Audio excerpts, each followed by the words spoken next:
Hello tout le monde, bienvenue dans ce nouvel épisode de Toujours là. Je suis Francisca et je suis votre hôte. J'espère que vous passez un bon début de semaine. Aujourd'hui, j'aimerais parler d'un sujet assez large, c'est l'amitié. C'est un sujet qui est hyper important pour moi parce que c'est quand même assez central dans ma vie. Mes amis. Et voilà, je les aime beaucoup et je suis vraiment content aujourd'hui d'aborder ce sujet parce que pour moi, je me suis beaucoup construite grâce à mes amis. En tout cas, ils font partie de ma vie et ils ont une place très importante. Aujourd'hui, je peux dire que j'ai eu des amitiés plutôt saines, mais ça n'a pas toujours été le cas. J'ai eu des périodes, même des fois très chaotiques en amitié, parce que je savais pas qui j'étais, parce que je savais pas non plus ce que je voulais. Et je trouve que l'amitié, vous connaissez peut-être cet adage qui dit regarde dans ton entourage, et regarde les 5 personnes les plus intimes à toi, et on pourra dire un peu ben, qui tu es, où tu vas aller. Et je trouve que c'est hyper important parce que je me rends compte qu'effectivement, au fil des années, ben, il y a des amitiés où j'ai eu, en fait, j'ai vécu des ruptures amicales qui n'étaient pas simples parce que, en fait, quand tu te rends compte que tu passes beaucoup de temps avec une personne, et ben, la rupture, elle en devient très compliquée. Mais c'est quand même quelque chose par lequel, en fait, on passe. Et moi, j'avais vraiment du mal avec cette idée-là, surtout quand j'étais plus petite, de me dire, en fait, on est amis, mais c'est pour la vie, quoi. Et je remarque, en fait, que c'était hyper déjà très important pour moi. Je me rappelle en primaire, j'essayais absolument de me faire des amis. Et c'était pas... Finalement, j'ai eu des amis pendant toute mes périodes de scolarité et j'en suis hyper reconnaissante. Mais c'est vrai que pour m'en faire, pour les garder, ben, il y avait beaucoup de limitations pour ma part. Je me rappelle par exemple en primaire, je voyais que une de mes amies à l'époque ramenait des bonbons et elle avait du monde tout autour d'elle. Et moi je me suis dit, ah bah c'est ça, c'est comme ça qu'on doit se faire des amis. Donc j'ai fait ça une fois, 2 fois. Je vais vous avouer un truc pas trop glorieux de mon enfance, c'est que j'ai même carrément volé mes parents pour aller acheter des bonbons à mes copains.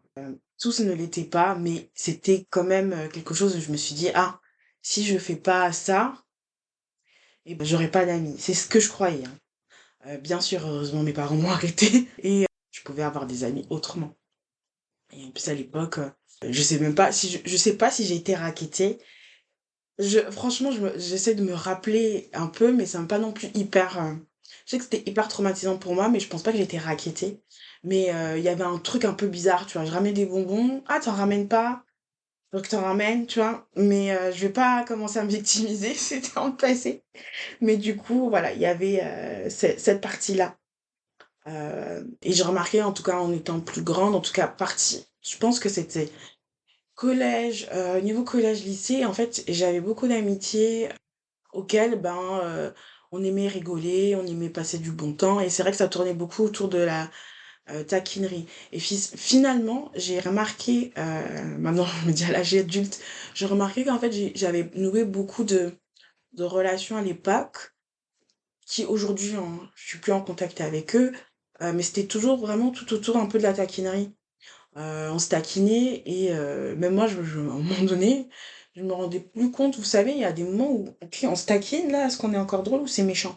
Moi, j'étais des fois dans des situations un peu comme ça, où je me posais des fois des questions en me disant, ok, on en rigole, mais ça me fait un petit peu mal. Mais je suis pas, par une fois, je suis vraiment pas en train de me victimiser là-dessus, parce que je sais aussi ce que j'ai accepté, et les personnes que j'ai acceptées dans mon entourage, que j'ai choisi d'avoir dans mon entourage, et ben, j'en tiens aussi, voilà, une responsabilité derrière, hein. Mais effectivement, c'était aussi à moi d'apprendre à poser quelques limites que je n'ai pas fait parce que c'était hyper important pour moi, ces relations à l'époque. Je pensais vraiment que, vous savez, la série Friends, et ben moi, je la kiffais parce que je me dis c'est une bonne de potes. Je disais même en primaire, oui, bah moi, quand je serai grande, je serai en coloc avec tous mes amis. Aujourd'hui, j'ai complètement changé d'idée, ça je peux vous le dire. Mais à l'époque, c'était vraiment quelque chose de hyper important pour moi. Ça l'est encore aujourd'hui. Sauf que j'ai décidé non plus de plus tout construire autour de l'amitié. C'est important pour moi d'en avoir, mais je ne construis pas tout autour de ça. Ça, c'est pareil, mon père mais le fait d'avoir grandi aussi, voilà, dans la foi, je sais que c'est important, les amitiés, mais derrière ça doit pas être non plus, le centre de ma vie, même si effectivement ça prend, une belle place et j'en suis vraiment contente aujourd'hui. Il y a aussi le truc où pendant en fait, je trouve que l'amitié, ça a aussi beaucoup marqué comment je suis, qui m'a permis aussi de comprendre un peu comment j'ai été. Effectivement, c'est que en fait, j'ai jamais été hyper confiante. Quand j'étais plus jeune, j'étais, vraiment genre, je dirais, encore, voilà, début collège, un peu plus timide. Pas avec mes amis, hein, mais avec les autres de l'extérieur, à l'église, j'étais beaucoup plus timide, je parlais très peu. Parce qu'il y avait un peu ce côté de: «Il faut que je me fasse accepter, mais j'ai peur d'être trop moi, et que ça fiche tout en l'air». Donc vous voyez un peu le degré d'estime, de moi que j'avais. Donc effectivement, j'étais pas, voilà, au top de la confiance et tout ça, même si aujourd'hui, des fois, je me rends compte que j'ai des moments où je suis là: «Oh là là!» Ça revient un peu comme un vieux gars que tu veux plus revoir et qui est là. Voilà, des fois, il revient un peu comme ça. Mais comment te dire, en fait, qu'à ce gars-là, tu ne le veux plus, donc du coup, cette idée-là de dire: «Ah non, pas suffisante, pourquoi mes amis m'ont choisi?» Ça a été quelque chose pour moi, qui m'a vraiment, en fait, qui a été compliqué pour moi. Mais j'aime beaucoup l'amitié parce que c'est de là où j'ai vraiment un peu aussi, voilà, appris un peu à me connaître. Savoir que j'appréciais, que les gens se confient à moi, que je me suis rendu compte que je pouvais être une bonne amie. Ce qui a pas toujours été le cas parce que quand je vous dis que j'ai eu des moments un petit peu chaotiques au niveau des ruptures amicales que j'ai eues, parce que clairement j'avais des attentes, irréalistes mais je rendais pas compte à l'époque. Parce que quand tu choisis une personne, en tout cas en étant amie, tu sais pas que tu vas projeter autant de choses dans une amitié et même faire la comparaison des fois, ben, quand tu commences une relation sans forcément bien connaître, la personne. En tout cas, il y a l'attirance. Moi, je sais que depuis toujours, j'ai toujours été attirée par des personnes hyper, charismatiques. Tu vois? J'allais vers les personnes où je voyais un truc chez eux, j'étais là: «Oh, waouh!» Peut-être parce que je le voulais aussi peut-être pour moi, mais d'un autre côté, je me dis: «Waouh, ces personnes-là, elles sont douées, elles brillent dans ce qu'elles font, elles brillent dans leur identité». En tout cas, c'est ce que moi je croyais. Effectivement, quand on continue à, voilà, creuser, il y a personne qui se rendait pas forcément compte de, ben, par exemple, du magnétisme. Tu vois? À quel point elles étaient magnétiques, à quel point elles rassemblaient et moi j'étais beaucoup, voilà, je suis vraiment beaucoup attirée par les personnes comme ça. Les personnes qui rassemblent. Parce que tu sais que, en gros, la personne, elle va être bien avec toi. Même si, tu vois, finalement, quand tu creuses, elle a pas un caractère, de base qui rassemble. Je sais pas si je suis assez claire, dans la manière dont je l'exprime, mais vraiment, il y a des personnes qui, ont un aura hyper naturel et qui captent les gens autour d'eux, même si c'est pas, je veux dire, c'est pas la une samaritaine ou tu vois? Il y a pas des qualités qui sont, des fois un peu pourries, ben, ça passe outre parce il y a ce côté un peu, voilà, magnétique, charismatique, on veut être avec cette personne-là et moi, ça m'est déjà arrivé plusieurs fois de vouloir absolument être avec des personnes, sans savoir finalement ce que ça me faisait à moi. C'est-à-dire que tu te sacrifies et d'un autre côté, je veux dire, moi, j'avais l'impression de me sacrifier, mais d'autres de mes amis à l'époque me disaient: «Mais c'est nous qui nous sacrifions, qui nous adaptons à toi» et je pense que vraiment dans toute relation, il y a les 2 côtés, il y a pas un côté mauvais, un côté méchant. On est adulte, hein. Il y a plein de parties qu'on apprécie chez les personnes et d'autres, plus ou moins, voilà, qu'on apprécie beaucoup chez les autres et puis d'autres par, ben, du caractère, voilà, qui sont détestables. Mais voilà, mais ça veut pas forcément dire que, toute la personne est détestable. C'est ça, on peut ne pas aimer ces parties-là, mais on les tolère. Et donc du coup, ce que je voulais vous dire, c'est qu'effectivement, ben, moi je sais que naturellement, j'étais beaucoup attirée par des personnes comme ça et et finalement, quand il y avait des moments plus compliqués où j'avais l'impression en fait de perdre pied, parce que j'arrivais pas à savoir où la personne voulait qu'on aille ou les attentes que la personne avait projetées sur moi. Mais du coup, pour vous dire que des fois, on a des attentes extrêmement irréaliste de s'attendre à ce qu'une personne, ben, elle abandonne tout pour vous rejoindre. Et moi, c'était, pour moi, c'était ça, l'amitié. L'amitié, c'est, OK, tu ton billet et tu viens voir. Mais voilà, quand je vous le dis, c'est que je m'entends encore, je me dis: «Mais waouh, c'était quand même quelque chose de très grand et lourd», tu vois, pour une personne à porter.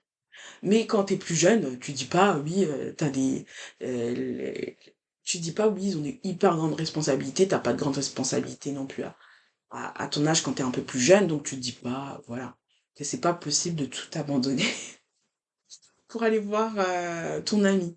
Mais moi, c'était comme ça que je voyais parce que je voyais ça de ce que, clairement les séries me donnaient en me disant: «Mais quand tu es amis, vous êtes ensemble, vous êtes collés et vous abandonnez tout et puis voilà, si l'autre il est mal, on va aller le réconforter». Moi, c'était vraiment ce truc-là, pour moi, qui est l'amitié. Aujourd'hui, ça reste quand même, mais pas dans cet extrême, voilà.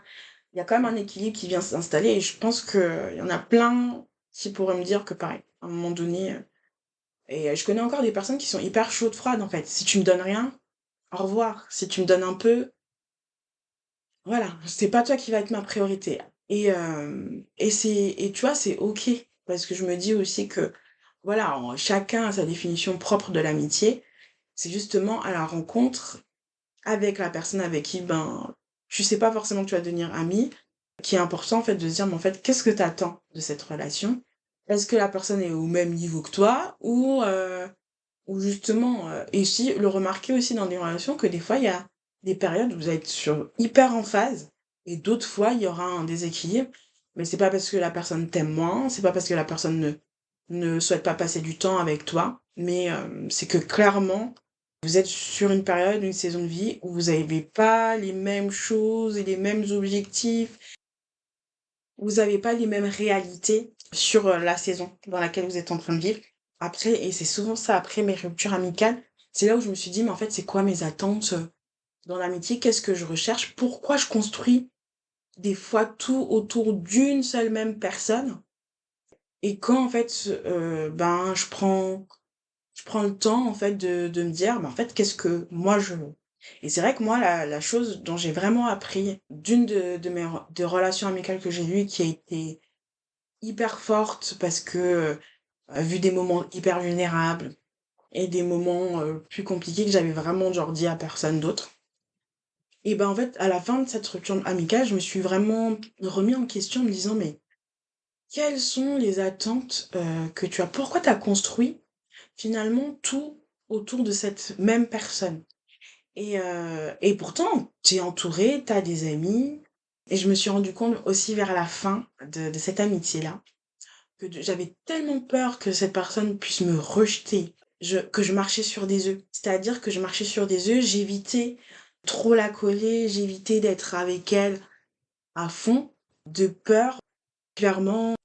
Et quand j'ai senti que ça vraiment on était vers la fin, c'est là où j'ai essayé de déplacer des montagnes pour pouvoir être en relation avec elle. Et là, j'ai compris que c'était pas sain. Vraiment pas sain parce que je m'oubliais, j'acceptais des choses qu'aujourd'hui je n'accepterai plus. Et surtout la base de tout, c'est en fait, c'est hyper important de se respecter soi pour que l'autre personne puisse en face te respecter. Parce que moi, j'avais vraiment délaissé cette phase de se dire en fait qu'il y avait ce besoin-là que je respecte ma personne, qui j'étais, pour qui j'étais, avec les belles choses que je savais faire et la personne qui voulait grandir. Du coup, c'était vraiment important que, voilà, je me suis posé en fait, finalement toutes ces questions autour de mes attentes. Quelles étaient mes attentes en amitié? Qu'est-ce que je recherchais en étant amie à quelqu'un? Et souvent, il y avait c'était beaucoup de moi quoi dedans et je pense que si vous vous posez les mêmes questions, vous verrez qu'il y a beaucoup de vous finalement dedans. Qu'est-ce que ça me fait à moi? Qu'est-ce que ça m'apporte à moi? Et on oublie un peu souvent l'autre personne en face. Qu'est-ce que moi je lui apporte? Et moi, c'était vraiment ça. Mais en fait, qu'est-ce que moi je suis arrivée à un moment donné à me poser la question: «Mais qu'est-ce que j'apporte à l'autre?» Qui justement, par ricochet, finalement va me faire du bien, parce que ça va, me valoriser, valoriser la personne que je suis, respecter la personne que j'étais et que je suis encore et que je vais devenir. Vraiment, c'était des questions hyper centrales pour moi, de dire quelles sont mes attentes dans cette amitié en particulier, dans ces amitiés, pourquoi je maintiens certaines relations. Est-ce que c'était l'habitude? Pourquoi je maintenais certaines relations qui, bah, des fois, m'emmenaient dans des galères pas possibles. Et je pense que j'avais aussi, voilà, peur du changement, peur de me retrouver seule. Surtout quand on investit dans une relation, il y a beaucoup après cette peur de la solitude. Et en fait, on est des êtres sociaux, hein. On a vraiment besoin d'être en relation avec les autres. Et en fait, le fait de se poser toutes ces questions, bah, m'a amené à un certain équilibre, du coup, dans ma vie. Et je pense il y en avait vraiment besoin de cet équilibre-là. Et je pense que chacun cherche à atteindre un équilibre. La famille en soi, tu la choisis pas, mais tes amis, oui. Et j'ai la chance vraiment aujourd'hui de pouvoir choisir les personnes qui sont autour de moi et qui font partie de mon cercle intime. Et je pense que le moment où j'ai commencé à me dire que c'était peut-être plus important que moi je choisisse avant qu'on me choisisse, même si c'est hyper valorisant d'être choisi, hein. Moi, quand je me rappelle, quand j'étais à l'école, le fait d'être choisi en dernier, moyen. Mais quand on me choisissait, c'était trop cool. Mais il y avait quelque chose aussi où je pense qu'il fallait que je reprenne un peu contrôle, dans le sens de, ok, je vais peut-être être la première à choisir. Derrière, si l'autre personne me choisit, c'est ok, c'est super, c'est la fiesta. Si l'autre ne me choisit pas, que je sache pourquoi en fait j'ai pris cette décision de la choisir malgré tout. Et ce qui apporte finalement à ce qu'il y ait un certain équilibre finalement dans nos relations. Donc moi j'aimerais te poser cette question-là. Est-ce que pour toi, le fait de choisir tes amitiés, tu ne l'intellectualises peut-être pas autant que moi, mais où justement c'est hyper important parce que c'est comme ça que tu vois les choses et l'avenir. Mais moi, je crois vraiment que tout le monde n'a pas les mêmes attentes en amitié. Et quand c'est pas clair, ça risque de faire du mal. Moi, ça m'a fait du mal à l'époque parce que c'était pas clair pour moi, pas clair pour l'autre personne. Et je pense que c'était un peu intéressant qu'on puisse tous se poser. Là, je me dis aussi que je me reposais peut-être ces questions-là. Est-ce que pour toi, tu vois, c'est toi qui choisis tes amitiés? Est-ce que ce sont les personnes qui choisissent? Qu'est-ce que ça ferait finalement de toi, choisir tes amitiés? Qu'est-ce que ça te coûterait? Voilà, moi, là, c'est toutes ces questions-là où je vous laisse comme ça un peu en suspens. Moi, ça va me faire continuer à réfléchir. Si vous avez apprécié cet épisode, n'hésitez pas à commenter, que ce soit sur la page Insta, que ce soit sur le Spotify ou YouTube, parce que en fait, mon podcast est disponible sur toutes ces autres plateformes. Et vraiment, je vous remercie vraiment pour la force que vous me donnez. Et en vrai, cet épisode-là était beaucoup plus long. J'avais beaucoup de choses à dire, donc vraiment, et je pense qu'en fait, ça aurait pu faire être un chapitre 1, chapitre 2, chapitre 3. Mais je vais pas me lancer là-dedans. J'attends vos retours, si jamais, de peut-être continuer cette thématique-là, ou pas. Ou sinon, voilà, on se retrouvera de toute façon dans un prochain épisode. J'ai vraiment hâte de vous lire. Je vous souhaite de passer une bonne fin de semaine. Gros bisous sur vous. Bye.